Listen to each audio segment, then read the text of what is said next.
Well, morning, boys and girls. Again, it's about 6 o'clock in the morning. We're still trying to deal with the upcoming new year that's going to be scaring the living crap out of us. Or possibly may not be scaring the living crap out of us. One thing's for sure, I'm sure as hell glad that the 2021 is over with. Because I don't think I could deal with that. I really don't think I could ever deal with that again.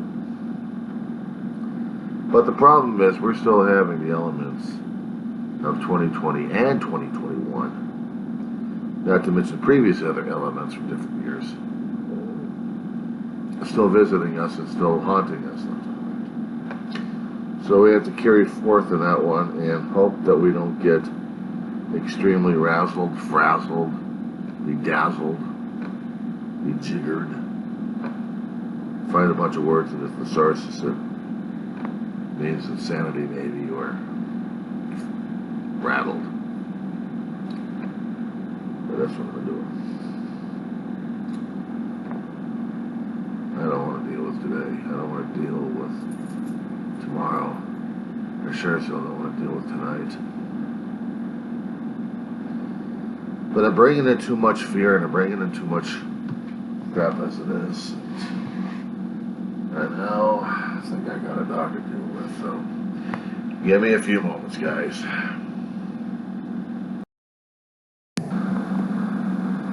Well, I know it's going to be cold because when I go outside, I felt cold. I didn't feel the actually slight chill. No, we're talking about cold. Heavy duty jacket. As if it wasn't all that obvious. Okay. Will this year be a better year, or will this year be the worst year of my life? Will this actually bring me worse luck and worse news than anything else? That's the thing that usually scares me the most. Is every year, is it going to get even worse than the previous year? Am I going to be able to deal with it emotionally, physically? Am I able to be dealing with something that's going to be throwing me out of my element, or putting me into a different element that I can't even deal with? In other words, what the hell's going to happen? I understand, for a positive person, they'll look at the new year as a new challenge. On the other side, I'm looking at pure terror because changes I don't like. And especially when they have to deal with changes of situations that will force me into decision making, where my decisions are going to have to be challenged a great deal.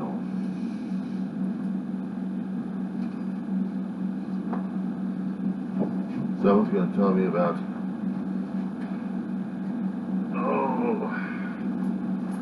how I'm supposed to be thinking about this or doing that. Right. Give me a break. Give me a moment.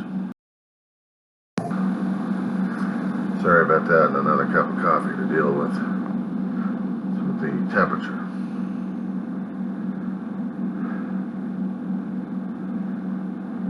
You know, to people, maybe I don't sound like what they expect regarding mental health problems. I have been dealing with this thing for a while. I never knew how to deal with it as a kid. I was just basically surviving anything and everything. And to be quote unquote normal, as I fear like I wasn't. Everyone else is normal. Everyone else avoided me like a plague. I basically looked at myself as probably a carrier or something. Maybe I did have cooties that scared the living crap out of people. The male form of cooties, whatever the hell that was. And for that matter, I didn't relate well with people.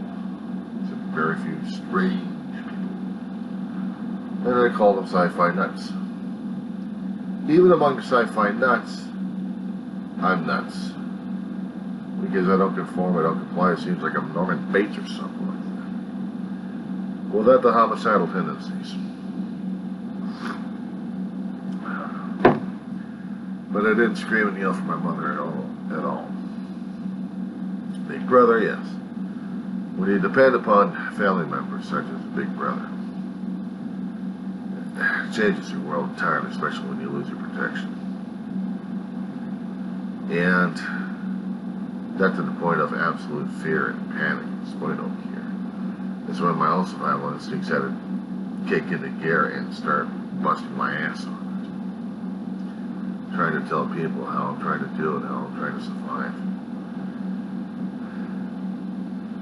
And there were certain points between my brother's death in 2018 through the current that the mourning process has become more and more intense, more acute. Trigger words and trigger phrases or actions or even images start the process inside my brain. Turn this thing off. I've got local news on right now, and on another screen, I've got it where I'm watching national news. It's the only way I can keep track of what the hell's going on around me. When I start isolating myself more and more and dependent upon screens for more information and not going out and seeing the world as is, well, yeah, besides dealing with the COVID, throw that damn thing out. I'm talking about myself.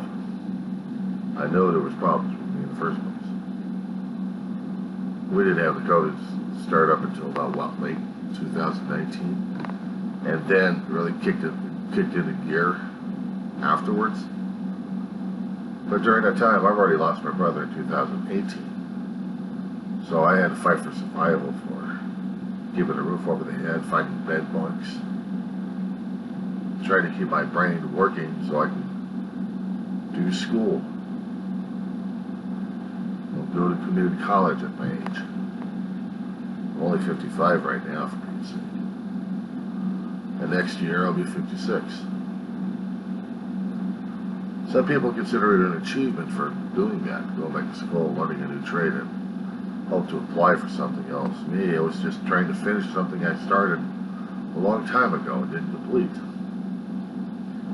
I'll say it before, and I'll usually repeat myself a lot in so many videos.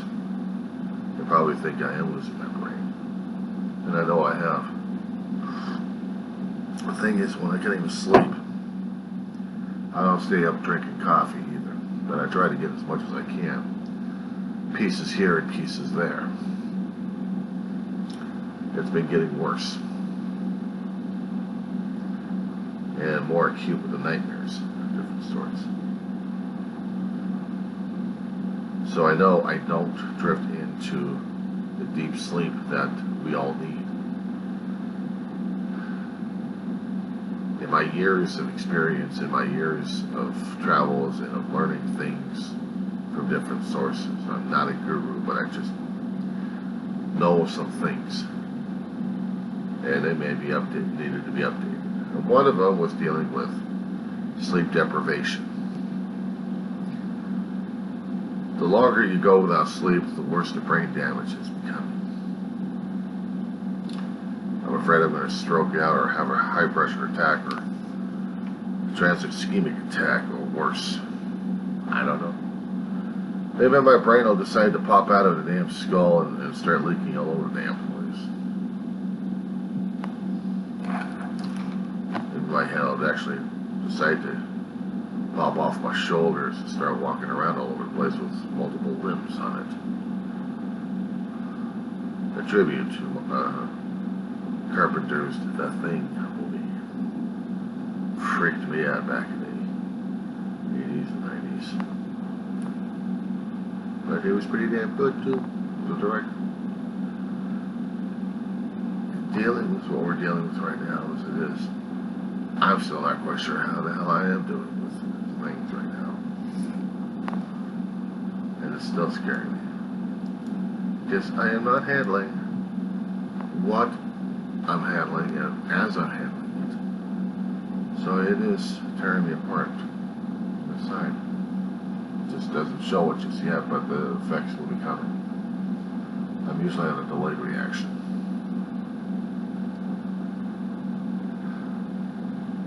Especially in the morning when I need to go back to bed and sleep. I'll sleep for a few minutes, then get back up again, wondering how come I'm up again. Because I know my bladder is screaming to be relieved every few minutes. It's becoming almost an impossibility to deal with that one now. Hello, diabetes. How are you doing today? This morning. If I happen to go into a personality situation, if a changeover, then I know I've crossed over into the twilight. So now I know I'm really in trouble. Hence the mental health illness. But I've already been having it for a hell of a long while. Growing up, let's see how you try to feel quote unquote normal after having a life and death experience. And then again and again, and every so often you have another life and death experience. To the point where you can't stand life and you can't stand death. You're just fixed. And you're just surviving. And that's the point where I've been doing all my life is surviving. I haven't felt like living. I haven't felt like dying. I felt terrified of both. And angry at both. Never tried to reconcile that with me for a long while. It's not easy talking about stuff like this to people. There's a gentleman out there who's got a business, depending upon how bad this damn COVID is going to be knocking him out or not. But he's still struggling. He's got more health conditions than I have right now. And my God, he's still keeping a positive attitude, and he's still smiling about it. He's got more courage than I have. He's got more strength at it than I have. I've got more admiration for the guy. And there's another gentleman out there who seems to be having some health problems, but he's outgoing, and he doesn't seem to be the one usually having situations happen. But if he does, he's trying to keep it together. But he can blow up when he can. Other than that, he's got a hell of a following. And a lot of people know this guy because if they see his YouTube more often enough of where he's going and what he's been doing, the guy's a very popular gentleman.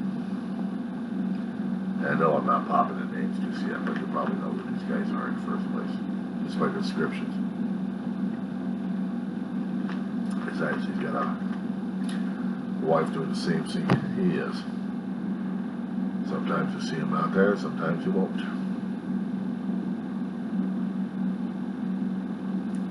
It's the nature of the profession that they chose.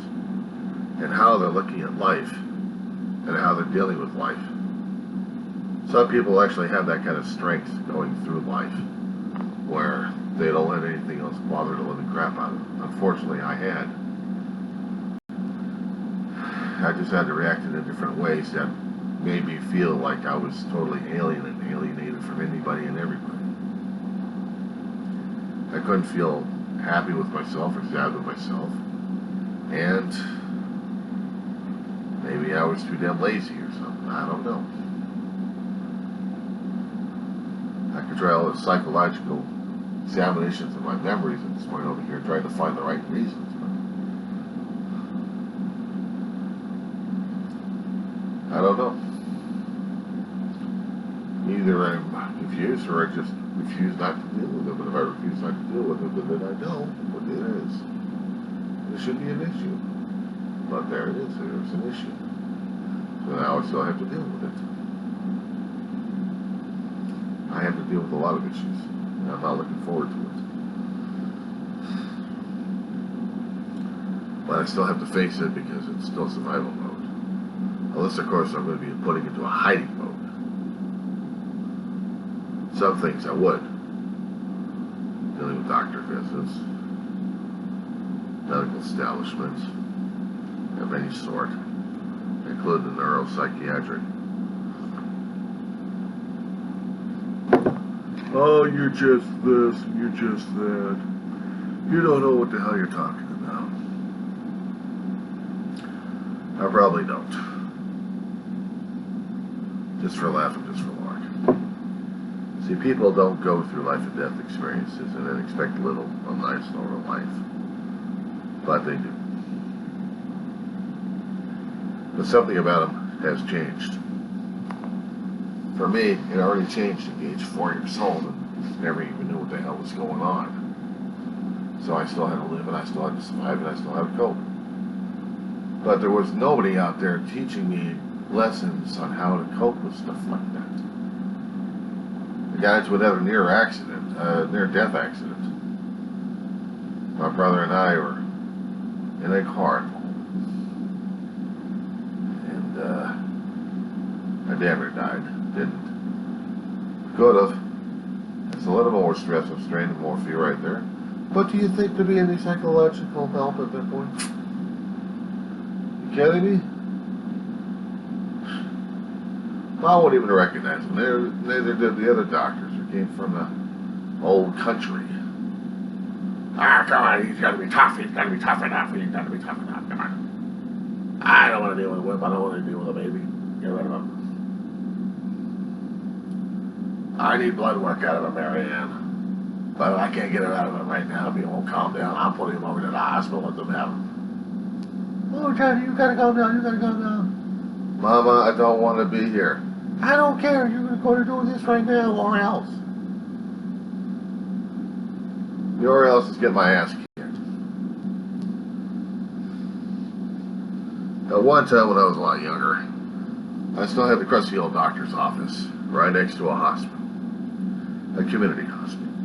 So if the doctor I had at the time, who was instrumental in trying to save my ass in my life, couldn't get any blood out of me, he'd send me over to the hospital next door, and I'd be like, oh God, here he is again. Stopic sent you over here to us? I don't want to be here.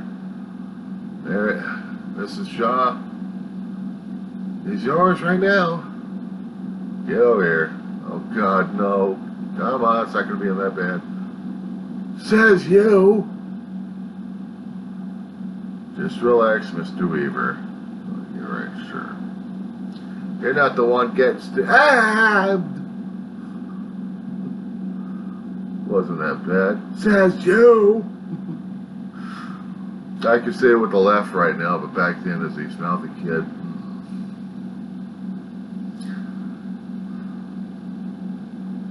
I never did like needles. I never did like the pain. I never did like being stabbed, poked, and prodded ever since I was born. But they called it a white lab ghost syndrome during that time. What, they couldn't consider it as being nervous and mental illness somehow? Something forming at this point? And coming close to having death a few times? That doesn't count. The last time I had a near-death experience, almost to that point, was when a supervisor dropped a tire on my face as an adult, working at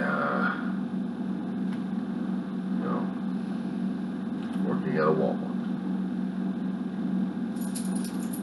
Never died, but it didn't. But it did shake me up a great deal. Besides hurting the back and neck for a long while, still is.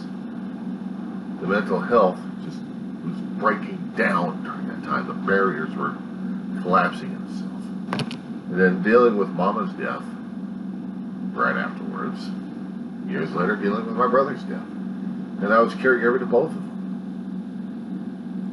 So it meant a lot to me to take care of them.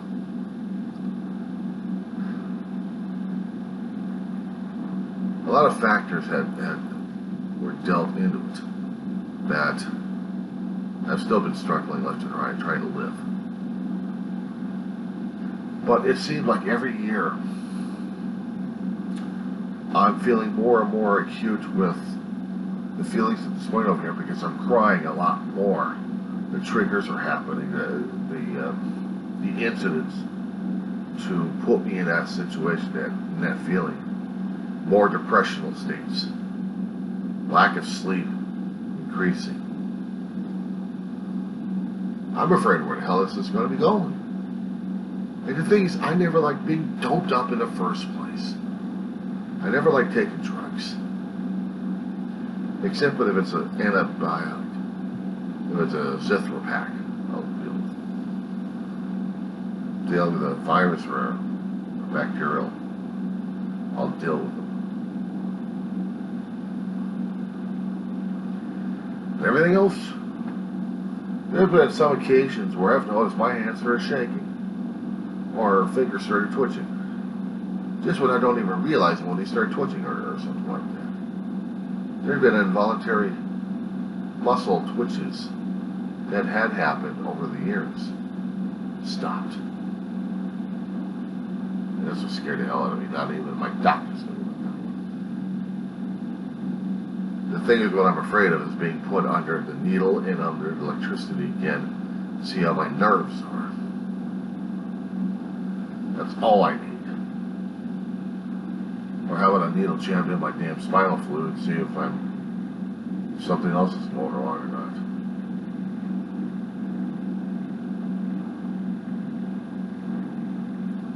Wildland syndrome indeed. I had to argue with a therapist and a doctor over that. I said, there's no such thing. Get serious. There's no such thing.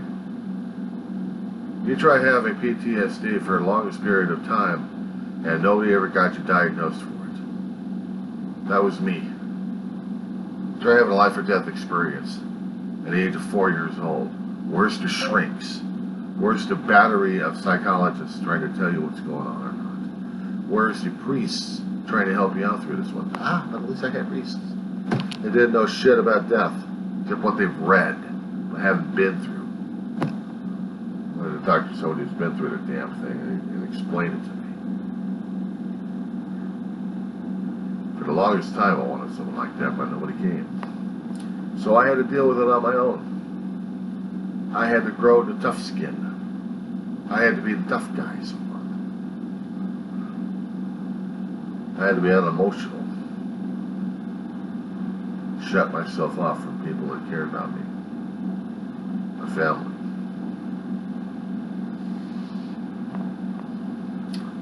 And it's not that easy to deal with. Right now, I'm not that easy to deal with, and I am going to